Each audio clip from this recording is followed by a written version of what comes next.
విషయంలో సరే ప్రభుత్వం స్పందించిందని వాళ్ళు అంటున్నారు. కాదు సరైన సమయానికి స్పందించలేదు అంటున్నారు. ప్రభుత్వ యంత్రాంగం కూడా సరైనటువంటి స్పందనలో మాత్రం చాలా తప్పు జరిగిందంటున్నారు. ఒక పక్క ఎస్గ్రిషా ప్రకటించాలని వైఎస్ జగన్మోహన్ రెడ్డి అయితే గట్టిగా మాట్లాడుతున్నారు. అసలు ఏం జరిగింది? నిజంగానే ప్రభుత్వం వాళ్ళ పట్ల అనుకున్నంతగా రెస్పాన్స్ కాలేదా? అసలు దాని ప్రాణ నష్టం సంబంధించిన కారణాలేంటి? ముందుగా మెగా 9 టీవీ ప్రేక్షకులకు, అలాగే సోదరులు గురుస్వామి గారికి, అలాగే పెద్దలు కోటేశ్వరరావు గారికి నా నమస్కారాలు తెలియజేస్తూ, రెహమాన్ గారు నమస్తే మీకు.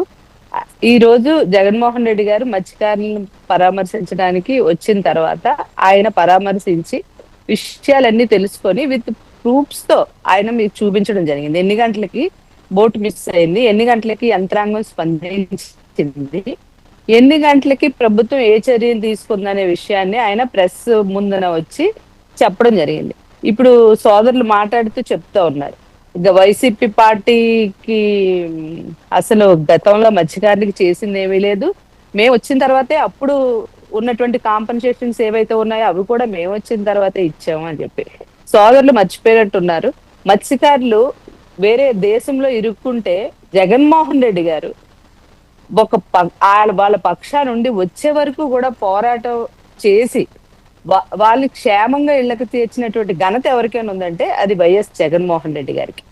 తర్వాత వచ్చిన తర్వాత ఎవరైనా చనిపోయిన కుటుంబానికి ఆయన వెళ్ళారు అని అంటే అక్కడ వారికి న్యాయం చేసే విధంగా ఒక కుటుంబం, ఒక ప్రాణం గాని, ఒక కుటుంబ పెద్ద గాని ఎంత కుటుంబానికి ఉంటే ఎంత మేలు జరుగుతుందో అంతకంటే ఎక్కువ చేసేటువంటి ఉదార హృదయం ఉన్నటువంటి వ్యక్తి ఎవరైనా ఉన్నారంటే జగన్మోహన్ రెడ్డి గారు. ఈ రోజు జగన్మోహన్ రెడ్డి గారు మాట్లాడిన మాటల్లో తప్పే ఉందండి.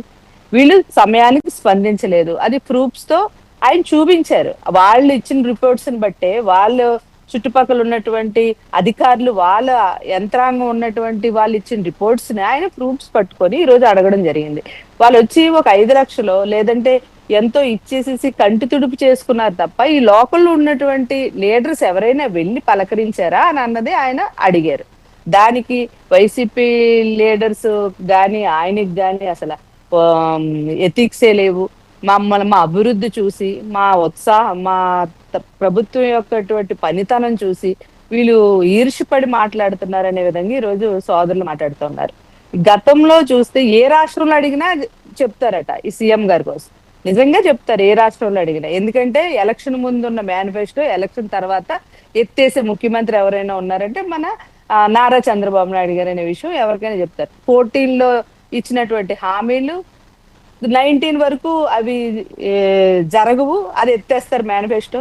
అలాగే రేపు మన 24లో ఇచ్చినటువంటి మేనిఫెస్టో ఏదైనా ఉందంటే మేము ఇచ్చేవని ఏ యూట్యూబ్ ఛానల్ చూసినా కూడా ఇదే ప్రచారం జరుగుతుంది. ప్రచారం చేసుకొని ఈ రోజు నెట్టుకు వస్తున్నట్టు పార్టీ ఏదైనా ఉందంటే అది తెలుగుదేశం పార్టీ, కూటమి ప్రభుత్వం. దానికి కానీ వచ్చే రోజుల్లో ప్రజలే దానికి డిసైడ్ చేస్తారు. అది వాళ్ళకు కూడా తెలిసి ఇప్పటి వరకు వాళ్ళు ఏం చేస్తున్నారు, ఏం చేయలేదు అన్నది. ఈ మత్స్యకారుల వరకు చూసినట్టయితే వాళ్ళకి ఇచ్చేటువంటి కాంపన్సేషన్ విషయంలో కానీ ఇప్పుడు జగన్మోహన్ రెడ్డి గారు రాష్ట్రంలో ఫిషింగ్ హార్బర్స్ కొత్తవి కట్టించే విధంగా, వారికి జీవనోపాధికి కానీ వారి కుటుంబాలకు భద్రత కలిగించే విధంగా అన్ని రకాలుగా కూడా మత్స్యకారుల కుటుంబాలను ఆదుకునే విధంగా, వారి పిల్లల్ని ఆదుకునే విధంగా ముందు చూపుతో ఆదుకున్నటువంటి వ్యక్తి ఎవరైనా ఉన్నారంటే గతంలో వైఎస్ రాజశేఖర రెడ్డి గారు, ఇప్పుడు వైఎస్ జగన్మోహన్ రెడ్డి గారు. అది కాకుండా ఈ చనిపోయిన ఇళ్లకు ఇవి అడ్డం పెట్టుకొని మేము వీళ్ళు ఇది చేసాం, అది చేసాం, మా గురించి ఏ రాష్ట్రంలో అడిగినా చెప్తారట. వెళ్ళి ఏ రాష్ట్రంలో వెళ్ళి అడగడం ఎందుకు, ఉన్న రాష్ట్రంలో అడిగితే చెప్తారు. ఈ రోజు మైక్ పట్టుకుని వెళ్ళి అమ్మ మీకు ఏ పథకాలు ఇస్తారని మొన్న వచ్చారు, మీకు ఏమి ఇస్తానని చెప్పి ఇలా అబద్ధాలు చెప్పి ముగ్గురు వచ్చారు అని చెప్తే అందరూ చెప్పారు.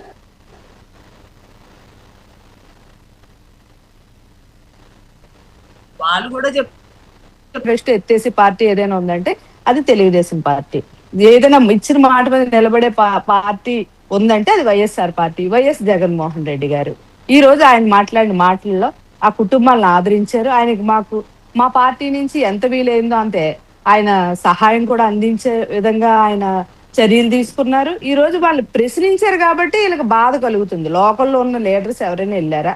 పెద్దలు ఉన్నారు, మంత్రులు ఉన్నారు, అందరూ వెళ్ళారు, ఎవరు వెళ్ళలేదు, వీడియో కాల్లోని పలకరించారు అన్న మాటకి తప్పేముందండి? అది ఆయన ఉన్న మాటే కదా అన్నారు. దానికి వీళ్ళకి మేము ఇది చేసాం అది చేసాం ఇది చేయకూడదు ఇది శవాల్ రాజకీయం చేస్తున్నాడు ఆయన, శవాలు ఎక్కడుంటే అక్కడికి వెళ్ళిపోతున్నాడు అని అన్న విషయం. శవాల్ రాజకీయం చేసే పార్టీ ఏదైనా ఉందంటే అది తెలుగుదేశం పార్టీ, కూటమి ప్రభుత్వం. ఎక్కడ శవం ఉంటే అక్కడికి వెళ్ళిపోతారు. వాళ్ళకి ఏ పథకాలు వస్తాయన్నా సరే రాకుండా చేసే విధంగా వీళ్ళు మాట్లాడతారు, ఏవో కుట్రలు చేస్తారు, ఏ పథకాలు వేయకుండా కోర్టులకు వెళ్తారు. కానీ వీళ్ళు పథకాలు ఇవ్వడం లేదు, మేము కోర్టులకు వెళ్దామని చూసినా కూడా, మేము ఏదైనా మంచి చేయాలని చూసినా కూడా వీళ్ళు ఉన్న పథకాలే వీళ్ళు ఇవ్వడం లేదు. అలాంటి పార్టీని ముందు పెట్టుకొని వీళ్ళు మేము ఇది చేసాం అది చేసాం అంటే ఈ రోజు ప్రజలు నమ్మే విషయంలో లేదు. ఈ రోజు జగన్మోహన్ రెడ్డి గారు వచ్చారు, కుటుంబాన్ని పరామర్శించారు, ఆ సహాయం అందించారు. రైట్ వెంకటలక్ష్మి గారు, మళ్ళీ మీ దగ్గరకు వస్తాను, కావాల్సిన సమయం ఉంది. మనతో పాటు రాజకీయ విశ్లేషకులు కోటేశ్వరరావు గారు ఉన్నారు. కోటేశ్వర గారు నమస్తే అండి. నమస్తే కోటేశ్వరరావు గారు, సరే ఏదో రాజకీయాలు ఏమైనప్పుడు కూడా, ఎవరెవరి శవ రాజకీయాలు అయినప్పుడు కూడా, ఎవరెవరు బాధ్యతగా వహించినప్పుడు కూడా